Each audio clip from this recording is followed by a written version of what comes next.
Welcome to my page গল্পকথা পেজে তোমাদেরকে স্বাগত জানাই।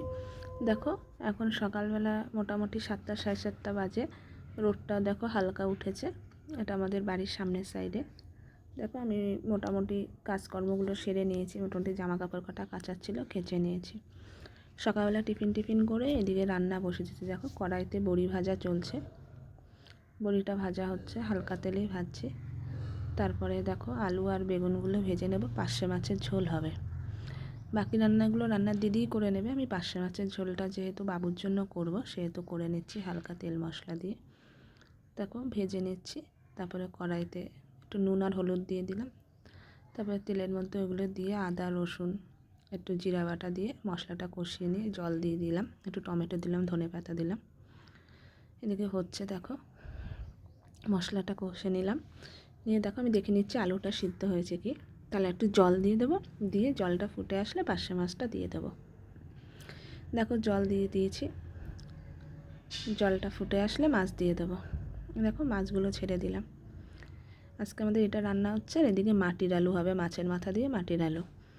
তা মাছের মাথা দিয়ে মাটির আলু কে কে ভালো খাও অবশ্যই জানাবে। আমাদের হয়তো মাটির আলুটা সবাই মোটামুটি ভালো খায়, আমার বাবু সেরকম একটা ভালো খায় না। দেখো বড়িগুলোও দিয়ে দিলাম। দিয়ে একটু ঢেকে দেবো, মাছের ঝোলটা একটু হতে দেবো। এই দেখো উপর দিয়ে ধনেপাতা দিয়ে দিচ্ছি। আর ওইদিকে মাটির আলুটাকে সিদ্ধ করে নিয়েছি, মাটির আলুটাকে বসিয়ে দেবো। এই দেখো মাছের ঝোলটা এরকম হয়েছে। নামানোর পর নামিয়ে দিলাম। দেখো মাটির আলুটাও কষিয়ে নিলাম, দিয়ে মাটির আলুটাও হতে দিলাম। দেখো মাটির আলুটাও মাছের মাথা দিয়ে দিলাম। এদিকে হচ্ছে মাটির আলুটা। তোমাদেরকে এই রেসিপিটা অন্য একদিন দেখাবো। তারপরে দুপুরবেলা আমরা খেয়ে নিলাম। আজকে আমাদের দুপুরে এটাই লাঞ্চ ছিল। দুপুরবেলা আমি আর মা খেতে বসেছি। বাবু আসবে একটু পরে, খেয়ে দিয়ে নেবে। তারপরে আমার দিদির মেয়ের স্কুলে প্রজেক্ট দিয়েছে, তাই সেই প্রজেক্টটা করতে হবে 25শে ডিসেম্বরে। ও যেহেতু সেন্ট স্টিফেন্স স্কুলে পড়ে, খ্রিস্টান স্কুল যেহেতু, এখানে খ্রিস্টানদের প্রজেক্টটাই মানে করে দেবে। তাই দেখো দিয়েছে, দিদি প্রজেক্ট বানাচ্ছে। আমি খেয়ে দিয়ে একটু দিদিদের বাড়িতে গেছিলাম।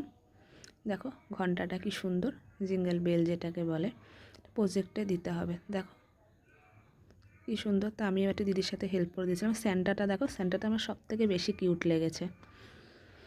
দেখো দিদি প্রায় প্রজেক্টটা সাজিয়ে ফেলেছে। এই যে গোল যেটা মানে সার্কেল টাইপের বানিয়েছে, সেটা কিন্তু ওই যে তার দিয়ে বানিয়েছে, তার উপরে এগুলো পেঁচিয়ে পেঁচিয়ে বানাচ্ছে। যে স্যান্টাটা আমি দিদিকে আবার বললাম একটা ঘন্টা দিয়ে দিতে।